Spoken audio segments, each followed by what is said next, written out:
Mike Tuguven, Nika Aapina Nuch, Nunia Nigat Supari. My name is Nathan Strongout, the acting director of the Southern Ute Culture Center and Museum located in Ignacio, Colorado. I'd like to introduce you to Honorable Chairman Jimmy R. Newton Jr., who will tell you more about the Southern Ute tribal people. Colorado has two federally recognized tribes, the Southern Ute Indian tribe, of course, Ute Mountain Ute tribe.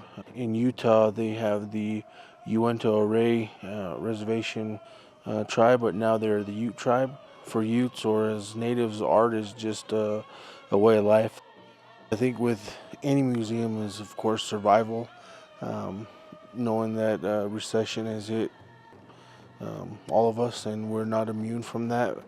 But also, again, the culture preservation and knowing that that is housed within our beautiful facility over there, the many artifacts, and we demonstrate and show the rest of the world that Southern Ute people are still here and living through the teachings of our elders and the culture and traditions, our youth and the next generation and the rest of the world, that our way of life will continue forever. Tawayak, thank you. The Southern Ute Culture Center and Museum participated in the National Museum of the American Indian Artists Leadership Program in 2013. 5 local artists participated in the Artist Leadership Program at the Southern Ute Culture Center and Museum to share their community art experience with youth and elders. Here are their stories. We live on the most beautiful reservation, and I'm always amazed by the beauty of the Pine River Valley. Artists, we see things differently. We appreciate all the environment. They think that watercolor is so difficult and that they can't do it. So when you have that mindset, that's exactly what's going to happen. So I try to help them to see that those colors are important, that they work together. I'm not so much the realistic art, except for the bear dance. I wanted to show the students a more contemporary and modern medium that's used in everyday life. I'm really big on the aspect of the youth and community.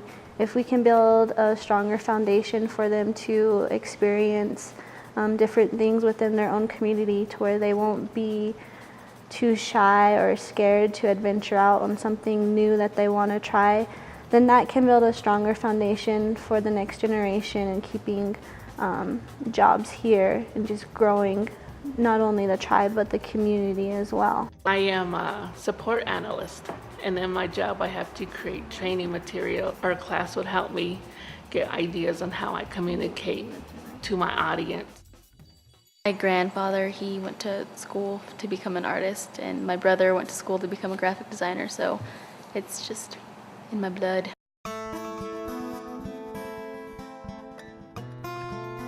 The world, in terms of native art, is changing, and I think that there are more working artists who are Native American who are working with contemporary mediums.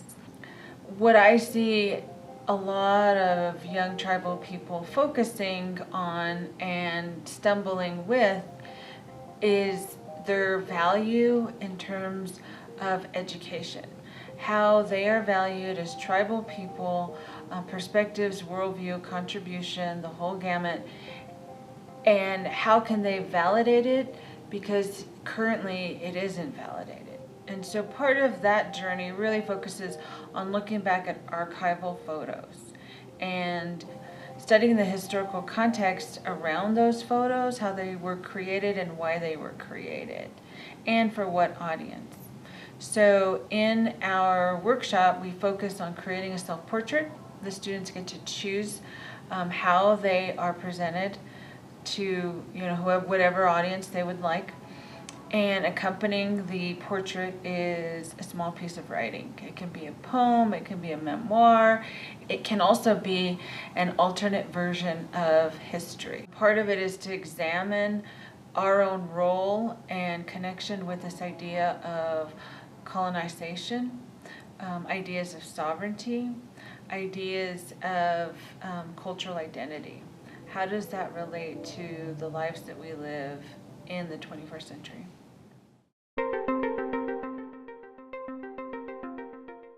I'm an established artist, and I want to share with others how not to do things the hard way in order to just get to the point where a person could create a masterpiece of artwork without the limitations of a material. And that was my main goal of sharing the knowledge of beadwork. Art is very precious to me. Beadwork should be touched. Beadwork should be worn. It should be alive. And a lot of times, a lot of our beadwork went in the ground with our loved ones. The reason I'll pull out photos is to share with that knowledge that I have about things, that we don't just come from an idea or an item. We are human beings. We're transitioning, living beings that have a place in time. And they did. They had their home. They integrated modern things today. They express themselves in an enormous and infinite variety of life. And to them, the most important thing was to live and to be. And I share that in the photos that I bring or look for, to find them, because they're gone, to see them in the way they were. And they're there. I don't like to look at them and see their items. I like to see them.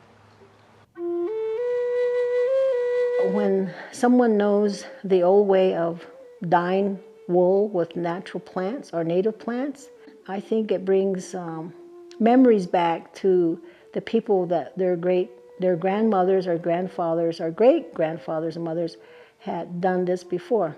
How they kept all this precious knowledge of preserving cultural materials through the work of art. And I try to present this to my students when I teach classes, because it's very important to understand where we came from as people, how our elders have suffered in the past due to a lot of issues through the United States government, but we managed to survive. We hung on to our cultural beliefs, our arts and crafts, and our philosophy. I love dyeing wool. It's a natural process for me. Experience the variety of colors that each plant can give. I like to see them progress in the future to where they will know the business of art. This is very crucial in becoming an artist and documenting your work, knowing the business aspect of it, knowing the wheeling and dealing, marketing, business plan, selling. You need to know that in the world today. If you combine technology and computers with the old way, I think the youth would be very interested in experiencing these new passed down methods of arts and crafts. I'd like to thank each of you for sharing your experience on our journey here at the Southern Youth Culture Center and Museum.